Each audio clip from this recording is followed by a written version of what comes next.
Hi, Stephen. Welcome to our interview. Oh, well, it's a pleasure to be with you. We're so glad that you're here. So can you tell us what is the most exciting thing that you're working on right now? Well, the most exciting thing I'm working on now is, actually there are two things. Yeah? Yeah, one of them is researching into comparing approaches with the Nice. goal of matching best practice to the needs of children on the autism spectrum. So specifically what that involves is taking different approaches such as ABA, floor time, Miller method, daily life therapy, and teach, and looking at where these particular approaches have their strengths and how that can translate to providing for what children with autism need. That's great. I remember you wrote your dissertation on that. Yeah, I And certainly now you're did. expanding it more, right? I'm expanding the dissertation. The dissertation was the dissertation consisted of interviewing key developers of these approaches, and now I'm going to go in and do some quantitative work. Do you find certain approaches work better in different countries? I know you travel all over the world. So are certain approaches better for different cultures or different groups of people? That's hard to say. I think what we can say is that different approaches are better for different people. I don't know if we can go so global as to say particular approaches are better for particular cultures or countries. What are some of the biggest things you've learned from traveling to different countries? Well, the biggest thing that I've learned, and what is most encouraging, is that no matter where I go, even to the most desolate places, is that there's always pockets of best practice in working with children on the autism spectrum. And what that suggests is that we all have something to learn from each other. That's wonderful. I think that really stands true. Tell us about your music. You love music. Music, yes, I love music. I believe music played a big role in the what we now would today call early intervention that my parents implemented, starting at age 2.5, when they were told by doctors that they had never seen a child who was so sick and recommended institutionalization. Wow. Fortunately, my parents refuted that suggestion and implemented what we would today call an intensive home-based early intervention program. Music was a large part of that. Music was on all the time. We'd sing to music, move to music, do things to music, and I think that has carried forth to today, where I specialize in giving music lessons to children on the autism spectrum. And how does that work? I mean, do kids on the autism spectrum really like music a lot? Well, it's just like everybody else. Mm-hmm. My students are all over the autism spectrum. Some are nonverbal and others talk too much. Some of them are more significantly affected, some less so. And all over the spectrum I find some students who, if they wished, they could be professional musicians. Whereas others have to work a little bit harder, and then unfortunately there are some where I just haven't quite figured out how to reach them in a way that they appreciate. I think what's really important with music is that in addition to the therapeutic benefits that music therapists look for, music also provides a real-life skill in which to develop interactions with others as a musician, perhaps joining a community band. Also, children with music need to have fun, and that's a large part of music and a large part of the arts in general. And finally, I haven't figured out how to teach typical kids yet, so I just stick with those on the autism spectrum. They're much more predictable. Good plan. Sounds really Yes. good. And I know you wrote the foreword for Autism, our new book, which is filled with artwork from Donna Williams. Temple Grandin's drawings are in there. Can you tell us a little bit about how your relationship with artwork is? Well, artwork, I believe, accesses a different part of the brain. So there are many situations where a person with autism may be nonverbal, but the ability to do art remains the same. It has not been affected, and in some cases, perhaps there's a situation where the verbal capacities of someone may actually cover up the ability to do art. So if that is, for some reason, taken away or missing, maybe that helps a person express their abilities in art to a greater degree. Wow, that's really interesting. Now, I know you've written some parts of Autism Tomorrow, our new book that's coming out, that has come out. That's right. And so can you tell us what you see for the future of our kids with autism? Well, what I see for the future is a continuing greater awareness of what autism is, greater awareness of the appreciation, I should say greater appreciation for people on the autism spectrum.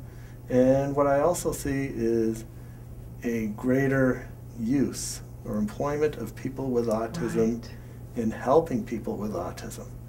We're really on the edge, really on at the beginning of where we see people with autism specializing in the areas of intervention, in the areas of research, in the area of art for people on the autism spectrum. And who better knows about the autism spectrum than those of us with autism? That's for sure. So do you agree with Temple when she's talking about how difficult things are going to be, and that people that they have a hard time explaining or working in jobs where social situations get in the way? Yes, I agree with Temple that socialization can be difficult, present difficulties for people on the autism spectrum in terms of employment. Studies have shown that the greatest variable in terms of success, in terms of career success, is essentially how well do you get along with others. And if people with autism socialize differently, in perhaps a way others don't understand, and as long as those of us on the autism spectrum are a minority, a small minority of the population, that's going to make it harder for us to be successful. Well, it seems to be switching back and forth here, right? I mean, the population of people with autism is getting bigger, and do you see the tables turning? Well, I like to think so. With the incidence rate rising from 1 in 10,000 a generation ago to now at about 1 in 100, maybe within the next generation there'll be more of us on the autism spectrum than those without. That's right. Then you'll be trying to figure us out, right? Well, I'll have to write a book, perhaps Understanding Neurotypicals for Dummies. Now, you're going to be coming out to our conference in Vancouver in April with Kelly LeBrock, and where we're going to have all the men wear red high heels. Absolutely. Right on. Okay. What are you going to talk about at that conference? I don't know. What do you want me to talk about?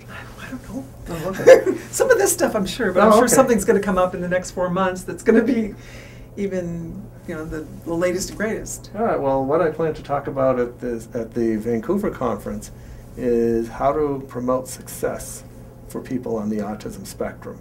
And I think what is really interesting in terms of success is that people with autism can be successful by using their considerable strengths. And actually, that's how everybody else can be successful too. So by using our strengths, we can be successful just like everybody else. Fantastic.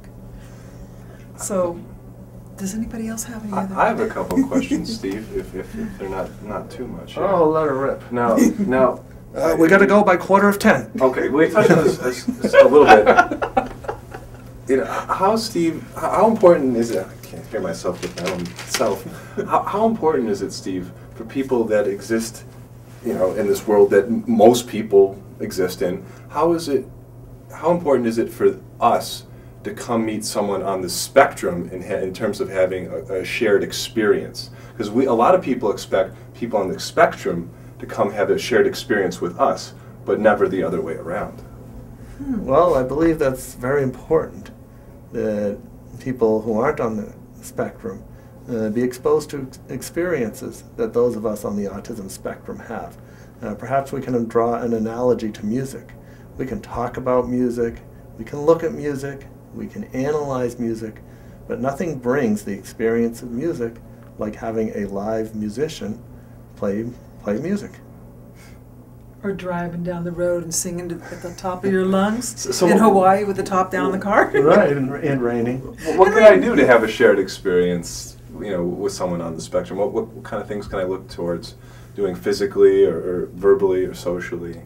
Well, I think the best thing you can do is get to know people on the autism spectrum and get to understand what they have to go through and listen to how they perceive the world. Do you you know Jonathan, my son Jonathan? Yeah. Do you have any Johnny the worm, Johnny the worm, can't go to bed 'cause his mattress is too firm. Johnny the worm, Johnny the worm, Johnny, oh Johnny the worm. beep beep? We do this all the time. We do. So anyway, back to Jonathan. Oh, yes. Do you have any suggestions of ways to make him more social? To get him to get away from the computer more and have, just have more of a social life? Well, what I would do is find ways to use his interest, in this case Computers. to develop a social life, to develop social interaction. And an example of that,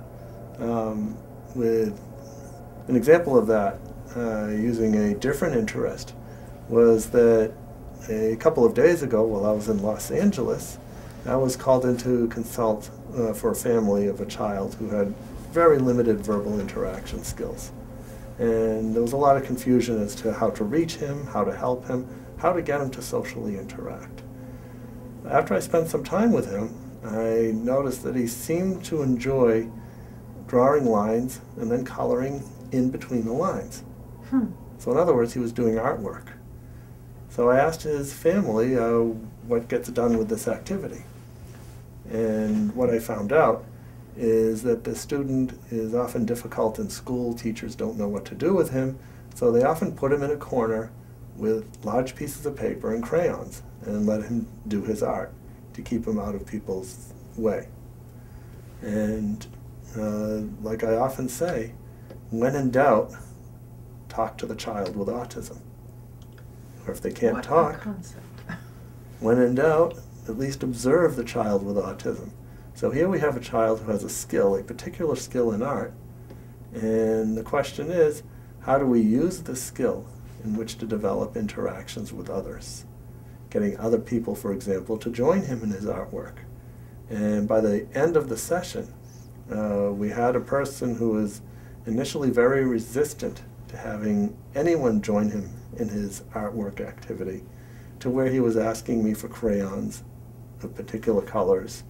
I was asking him for crayons of particular colors, and we were drawing together on the same sheet of paper, side by side. Very good. So getting back to Johnny, what can we do using the computer, perhaps as the initiator of developing social interactions with others? Facebook. Well, it can be a start. We also have to be careful that Facebook and other social networking services do not become substitutes for social interaction. But they're great as adjuncts. So how did you become so good with social skills? It's taken a lot of practice, a lot of reading books.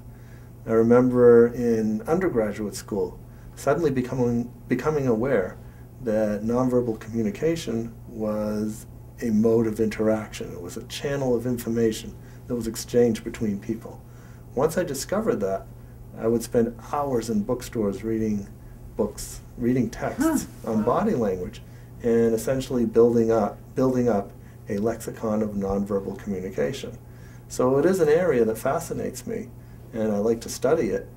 And by studying nonverbal interaction, I am able to decode nonverbal communication in others. It's a conscious effort.